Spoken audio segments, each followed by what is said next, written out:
South India बन चुका है इंडिया की सबसे बड़ी पॉलिटिकल लेबोरेटरी। यहाँ दो फिल्म सुपरस्टार्स आमने सामने हैं। दोनों के पास करोड़ों लोगों का प्यार है। दोनों ने पर्दे की दुनिया छोड़कर राजनीति का मैदान चुन लिया है।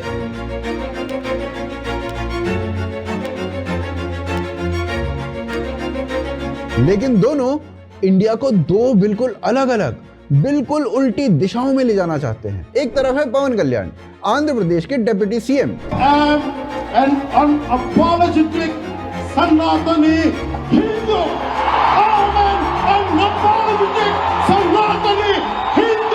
जो खुलकर खुद को एक सनातनी हिंदू कहते हैं, जो हिंदू कल्चरल आइडेंटिटी और राष्ट्रीय एकता की बात करते हैं और जो हिंदुत्व और नेशनल यूनिटी में देश का भविष्य देखते हैं। और जो यहाँ दिखता है ना पवन, ये पवन नहीं आंधी है।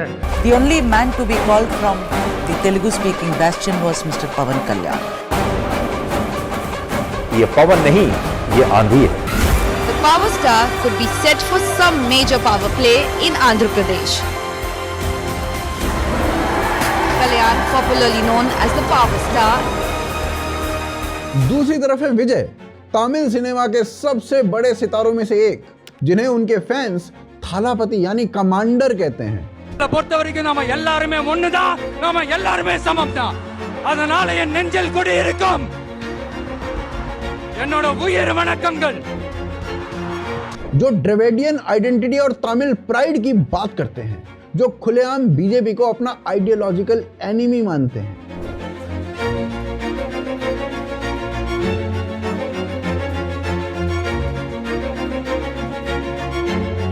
और देखो, ये सिर्फ भाषणों की लड़ाई नहीं है। साल 2024 में पवन कल्याण की पार्टी ने आंध्र प्रदेश में एक हिस्टोरिक जीत दर्ज की थी। ఆంధ్రప్రదేశ్ ఎన్నికల చరిత్రలోనే ఒక సునామీని చూస్తున్నాం। జగన్ గుర్తుపెట్టుకో, అధపాతాళానికి తొక్కకపోతే నా పేరు పవన్ కళ్యాణే కాదు, మా పార్టీ జనసేన కాదు। और मई 2026 में विजय की एकदम नई पार्टी ने तमिलनाडु में वो कर दिखाया जो 59 साल 59 इयर्स में कोई नहीं कर पाया था। In his very first election, Vijay's party surged ahead, crossing the 100-seat mark in early trends and emerging as the single largest force in the state. यानी बैटल फॉर साउथ अब कोई थियरी नहीं रह गई है, ये असली है और ये अभी चल रही है और इसका नतीजा तय करेगा कि आने वाले सालों में इंडिया किस दिशा में जाएगा।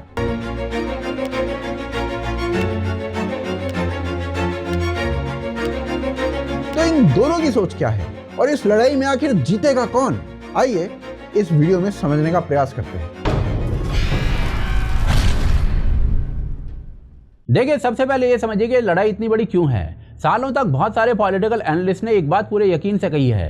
वो कहते रहे हैं कि नॉर्थ इंडिया और साउथ इंडिया की राजनीति बिल्कुल अलग है। उनका मानना था कि जिस तरीके से Hindu nationalist politics north India में चलती आई है, वो साउथ में कभी नहीं चलेगी। एंड सी, इसके पीछे एक ठोस रीजन भी था। साउथ इंडिया और खासकर तमिलनाडु की राजनीति दशकों से एक अलग जमीन पर खड़ी है, जिसे द्रविडियन पॉलिटिक्स कहा जाता है। इस राजनीति की शुरुआत पिछली सदी में पेरियार और अन्ना जैसे नेताओं से हुई थी।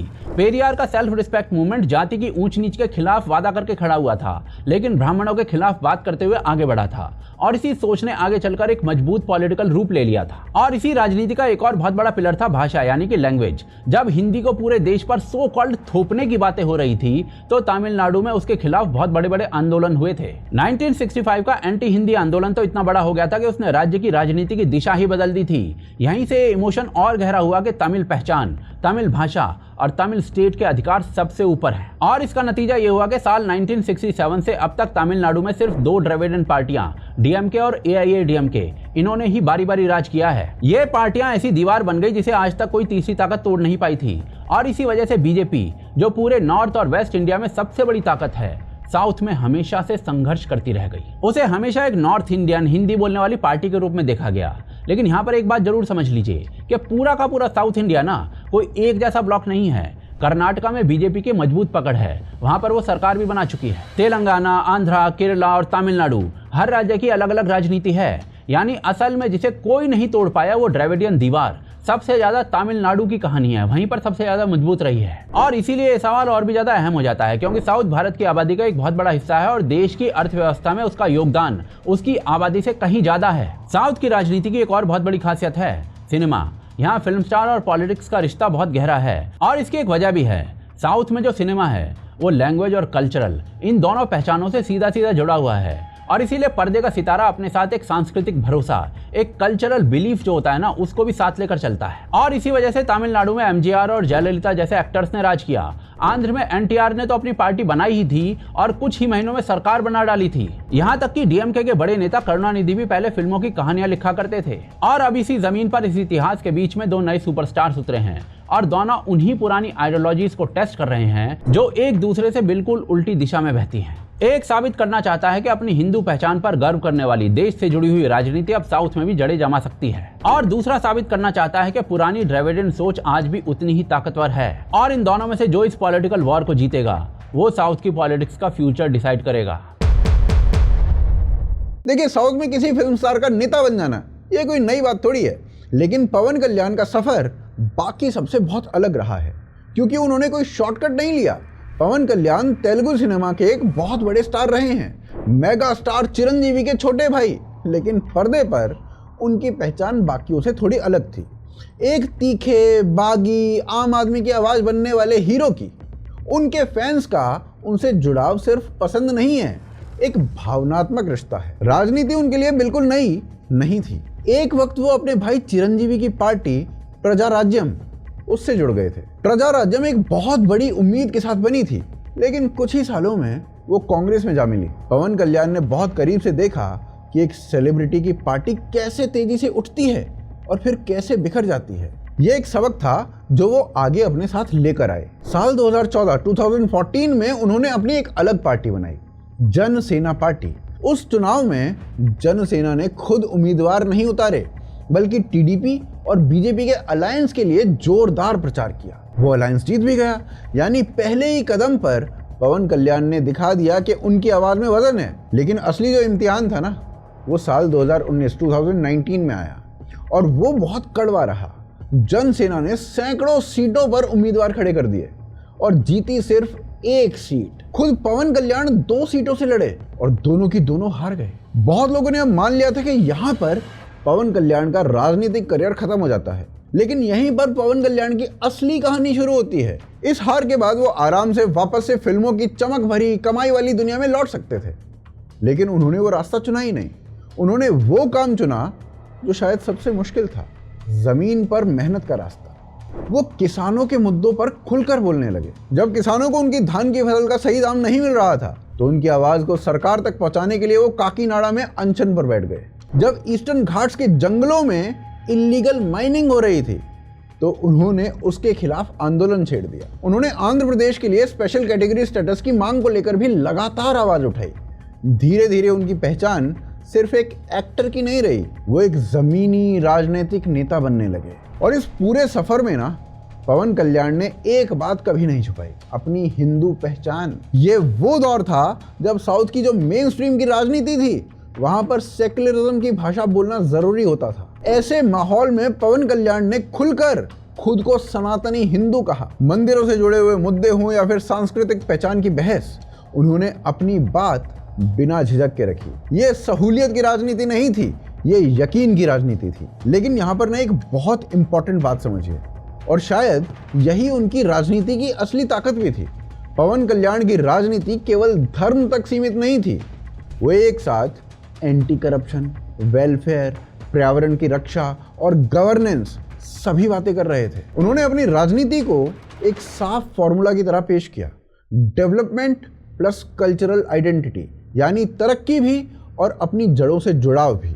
ये किसी एक मुद्दे की राजनीति नहीं थी, ये एक पूरी सोच थी। फिर आता है साल 2024 का चुनाव, और इस बार पवन कल्याण ने एक बड़ा और समझदारी भरा फैसला लिया। उन्होंने अकेले चुनाव लड़ने की बजाय टीडीपी और बीजेपी के साथ मिलकर एनडीए का हिस्सा बनना चुना। उनका तर्क साफ था, सरकार विरोधी वोटों को बंटने नहीं देना है। उन्होंने जोरदार प्रचार किया और आंध्र के विकास को एक बड़े राष्ट्रीय सपने का हिस्सा बता दिया। बहुत एनालिस्ट्स को लग रहा था कि इस अलायंस में जन सेना बस एक जूनियर पार्टनर बन के रह जाएगी, लेकिन नतीजों ने सबको हैरान कर दिया। जरा आंकड़े देखिए। आंध्र प्रदेश की 175 विधानसभा सीटों में से एनडीए ने जबरदस्त जीत हासिल की। टीडीपी को 135 सीटें मिली, बीजेपी को 8 सीटें मिली और जनसेना ने 21 सीटें जीत ली। सत्ताधारी वाईएसआरसीपी जो पिछली बार 151 सीटों के साथ सरकार में थी, वो सिमट कर सिर्फ 11 सीटों पर रह गई। और सबसे चौंकाने वाली बात यह थी कि जनसेना ने जिन 21 सीटों पर चुनाव लड़ा था, उन सभी की सभी 21 सीटों पर जीत दर्ज कर ली, यानी 100% स्ट्राइक रेट। किसी भी पार्टी के लिए ये एक असाधारण आंकड़ा है। खुद पवन कल्याण पीथापुरम सीट से बड़े अंतर से जीते और जून 2024 में आंध्र प्रदेश के डेप्यूटी सीएम बने। భారతదేశ సార్వభౌమాధికారాన్ని సమగ్రతని కాపాడుతారని ఆంధ్రప్రదేశ్ రాష్ట్ర మంత్రిగా నా కర్తవ్యాలను శ్రద్ధతో అంతఃకరణ శుద్ధితో నిర్వహిస్తానని। आज उनके पास पंचायत राज, ग्रामीण विकास, पर्यावरण और वन जैसे अहम विभाग हैं। ये सिर्फ एक चुनावी जीत नहीं थी, ये एक राजनीतिक संदेश था। इस जीत ने साबित कर दिया था कि साउथ में अपनी हिंदू सांस्कृतिक पहचान को खुलकर अपनाना कोई पॉलिटिकल लायबिलिटी नहीं है। आंध्रा के वोटर्स ने डेवलपमेंट और कल्चरल आइडेंटिटी दोनों को एक साथ चुना। पवन कल्याण की सोच को उनके समर्थक कुछ इसी तरीके से समझाते हैं, एक ऐसा साउथ जो अपनी संस्कृति और विरासत पर गर्व करे, जो नॉर्थ इंडिया के साथ टकराव में नहीं बल्कि साझेदारी में आगे बढ़े और जो खुद को एक मजबूत राष्ट्रीय पहचान का हिस्सा माने। राष्ट्रीय एकता, सांस्कृतिक राष्ट्रवाद और डेवलपमेंट ड्रिवन गवर्नेंस, यही उनकी राजनीति के 3 पिलर्स हैं। ये एक ऐसा रास्ता है जो पहचान और प्रगति दोनों को आमने सामने नहीं बल्कि एक साथ रखता है। और पवन कल्याण के सामने अब अगली चुनौती भी साफ है। एक अलायंस पार्टनर के तौर पर 21 सीटें जीतना एक शानदार शुरुआत हो सकती है। असली सवाल ये है कि क्या वो जनसेना को एक और बड़ी स्वतंत्र ताकत में बदल पाएंगे या नहीं। क्या पवन कल्याण का ये मॉडल आंध्र प्रदेश की सीमाओं से बाहर भी फैल पाएगा या नहीं। अब इसी कहानी का दूसरा हिस्सा शुरू होता है, यहाँ से सैकड़ों किलोमीटर दूर तमिलनाडु में, जहाँ एक सुपरस्टार ने इतिहास रच दिया था। देखिए, तमिलनाडु की वो द्रविडियन दीवार जिसकी बात हमने इस वीडियो के शुरू में की थी, वो 6 दशकों तक अटूट रही थी। डीएमके और एआईएडीएमके के अलावा वहां कोई तीसरी ताकत नहीं थी जिसको जगह मिल सके। और इसी दीवार के सामने आकर खड़े हो गए जोसेफ विजय। तमिलनाडु के सिनेमा में जोसेफ विजय कोई आम नाम नहीं है।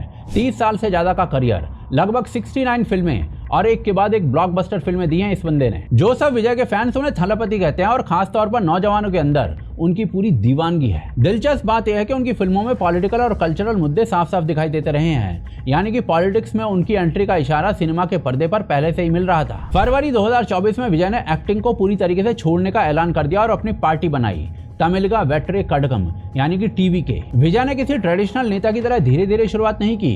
उनके पास पहले से ही एक बहुत बड़ा हथियार था, उनका फैन क्लब। पूरे तमिलनाडु में फैले उनके लगभग 85,000 फैन क्लब्स को सीधे एक राजनीतिक नेटवर्क में बदल दिया गया।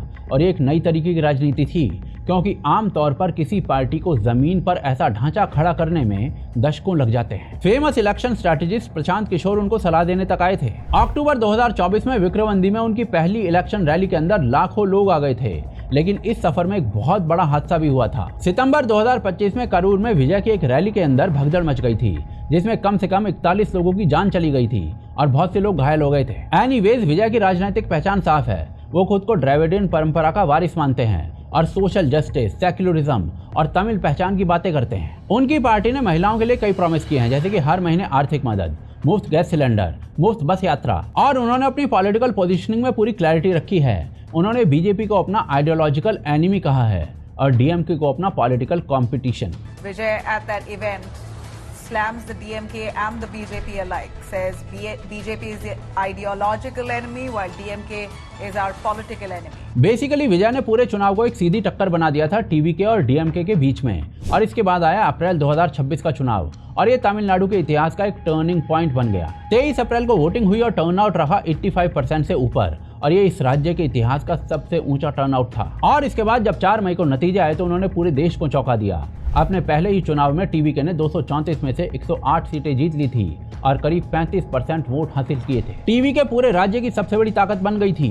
डीएमके को 59 और एआईएडीएमके को 47 सीटें मिली थी बस। यहाँ तक कि चीफ मिनिस्टर एमके स्टालिन अपनी खुद की सीट हार गए थे। हालांकि टीवी के मेजॉरिटी के नंबर से थोड़ा पीछे रह गई थी, यानी कि एक हंग असेंबली बनी थी तमिलनाडु में, लेकिन फिर भी विजय ने गवर्नर को चिट्ठी लिखकर सरकार बनाने का दावा पेश कर दिया। अब देखिए, यहाँ पर एक जरूरी बात समझने वाली है।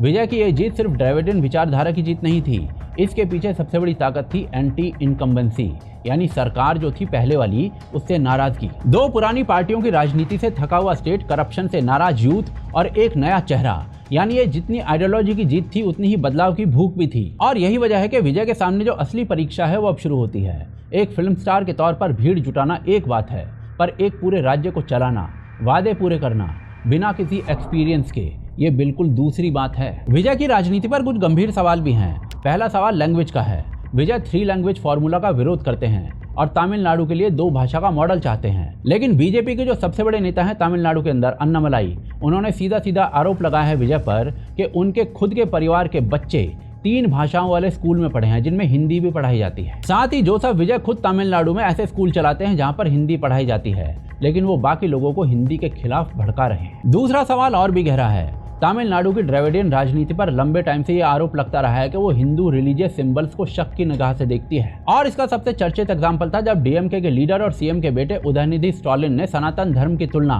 डेंगू और मलेरिया जैसी बीमारियों से कर दी थी और कहा था कि इस सनातन धर्म को खत्म कर देना चाहिए।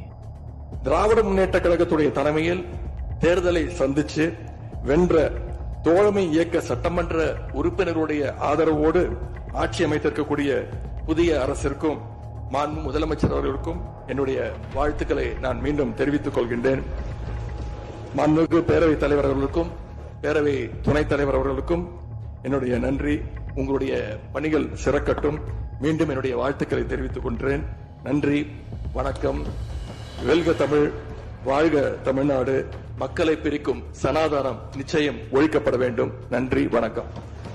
तो ऐसे में सवाल ये उठता है कि क्या विजय की जो राजनीति है वो इसी पुरानी सोच का एक नया रूप है। लेकिन इन सवालों के बावजूद इस बात से इनकार नहीं किया जा सकता कि विजय ने वो दीवार तोड़ दी जो 59 सालों से कोई नहीं तोड़ पाया था। और इसी के साथ दक्षिण भारत की ये लड़ाई एक बिल्कुल नए और तीखे मोड़ पर आ गई है, हिंदुत्व और द्रविडियन विचारों के बीच में होने वाली लड़ाई के रूप में। तो यहाँ पर उठता है असली सवाल, इस बैटल फॉर साउथ में आखिर जीतेगा कौन? पहली बात साफ कर देते हैं, इस लड़ाई का पहला राउंड दोनों ने अपने अपने घरों में लड़ा। पवन कल्याण के मॉडल ने 2024 में आंध्र प्रदेश जीता, विजय के मॉडल ने 2026 में तमिलनाडु में बड़ी सीटें हासिल की। लेकिन असली लड़ाई एक चुनाव की नहीं है, असली लड़ाई 2 सोचों के बीच है और ये सोच पूरे इंडिया के भविष्य से जुड़ी हुई है। एक सोच कहती है कि साउथ इंडिया को नॉर्थ इंडिया के साथ टकराव में नहीं, साझेदारी में आगे बढ़ना चाहिए, अपनी सांस्कृतिक और धार्मिक पहचान पर गर्व करना चाहिए और खुद को एक मजबूत राष्ट्रीय पहचान का हिस्सा मानना चाहिए। ये पवन कल्याण का रास्ता है। दूसरी सोच कहती है कि हर राज्य की अपनी एक अलग पहचान होती है और द्रविडियन आइडेंटिटी सबसे ऊपर है और साउथ को हिंदुत्व और नॉर्थ इंडिया के सामने डटकर खड़े रहना चाहिए। ये विजय का रास्ता है। यही टकराव सिर्फ 2 राज्यों का मामला नहीं है, ये पूरे देश का सवाल है। इसकी 3 बड़ी वजहें हैं। पहली वजह बीजेपी का सदर्न एक्सपेंशन। सालों से बीजेपी को साउथ में बड़ी कामयाबी नहीं मिली है। आंध्र प्रदेश की अलायंस की जीत ने बीजेपी को एक नई उम्मीद दी है और यही कारण है कि बीजेपी पवन कल्याण को सिर्फ एक सहयोगी नहीं बल्कि साउथ में दाखिल होने के लिए एक भरोसेमंद पुल मानती है। लेकिन दूसरी तरफ है तमिलनाडु में विजय का उभार, जो इस रास्ते को और मुश्किल बना देता है। अब चलिए दूसरे कारण पे आते हैं। दूसरी वजह है नॉर्थ और साउथ का बढ़ता हुआ तनाव और इसका सबसे बड़ा मुद्दा बनने वाला है डीलिमिटेशन। सीधे शब्दों में अगर कहें तो आने वाले सालों में लोकसभा की सीटों का नए सिरे से बंटवारा हो सकता है। दक्षिणी राज्यों को डर है कि अगर सीटें सिर्फ आबादी के आधार पर ही तय हुई तो संसद में उनकी आवाज कमजोर पड़ जाएगी क्योंकि उन्होंने आबादी पर बेहतर काबू पाया है। लेकिन फैक्ट तो ये था कि जिस रेशो में आज नॉर्थ वर्सेस साउथ की सीट्स डिवाइडेड हैं वही रेशो सेम रहेगा, थोड़ा बहुत साउथ के फेवर में ही बढ़ेगा। लेकिन साउथ के नेताओं ने लोगों को भड़काया है कि उनका शेयर कम किया जा रहा है। माहौल तनावपूर्ण है और ऐसे तनाव भरे माहौल में ये तय करना और ज्यादा जरूरी हो जाता है कि साउथ की राजनीति टकराव की भाषा बोलेगी या साथ चलने की। अब तीसरे कारण पे आते हैं। तो तीसरी वजह है यूथ। इन दोनों ही नेताओं की सबसे बड़ी ताकत नौजवान वोटर हैं। इसका मतलब है कि साउथ की अगली पीढ़ी दो बिल्कुल अलग अलग सपनों के बीच में खड़ी हुई है, और जो सपना जीतेगा वही आने वाले दशकों की राजनीति को आकार देगा। अब देखो, इस सब का जो सीधा असर है वो 2029 के लोकसभा चुनाव पर पड़ेगा, क्योंकि इन दोनों में जिसका भी मॉडल फैलेगा वो पड़ोसी राज्यों की राजनीति को भी छुएगा। तो इन दोनों रास्तों में बेहतर कौन सा है? देखो, ये बात तो सच है कि रीजनल प्राइड की राजनीति चुनाव जिता सकती है, लेकिन उसकी एक सीमा है। वो ज्यादातर इस बात पर टिकी होती है कि हम किसके खिलाफ हैं। उसे हमेशा एक दुश्मन चाहिए।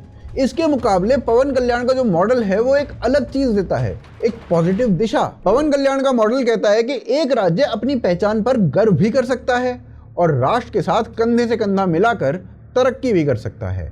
पहचान और प्रगति एक दूसरे के दुश्मन नहीं होते। जब इंडिया जैसे विशाल और विविध देश को आगे बढ़ना हो तो जोड़ने वाली राजनीति तोड़ने वाली राजनीति से कहीं ज्यादा मजबूत साबित होती है, और यही पवन कल्याण की राजनीति का असली दम है। और शायद यही बैटल फॉर साउथ का सबसे जरूरी सबक भी है। अब आखिर में सवाल सिर्फ इतना नहीं रह जाता है कि पवन कल्याण जीतेंगे या विजय जीतेंगे। असली सवाल अब यह है कि इंडिया खुद को क्या बनाना चाहता है। कई कंट्रास्टिंग आइडियोलॉजी का एक जोड़, या फिर एक ऐसा गवर्नेंस जिसमें डेवलपमेंट भी है पर लोग अपने रूट्स को भूल भी नहीं रहे हैं। साउथ ऑफ इंडिया इस समय इसी सवाल का जवाब लिख रहा है। बाकी आपको क्या लगता है, साउथ ऑफ इंडिया का भविष्य किस रास्ते पर है? अपनी राय कमेंट्स में ज़रूर बताइएगा। और अगर आपको ये वीडियो पसंद आई है तो इसे लाइक और शेयर करना बिल्कुल मत भूलिए। चैनल को सब्सक्राइब भी कर लीजिए। और अगर आप लोग हमें सपोर्ट करना चाहते हैं तो सपोर्ट कर सकते हैं पेट्रियन, UPI और ज्वाइन बटन के थ्रू। मिलते हैं अगले वीडियो में। जय हिंद, जय भारत।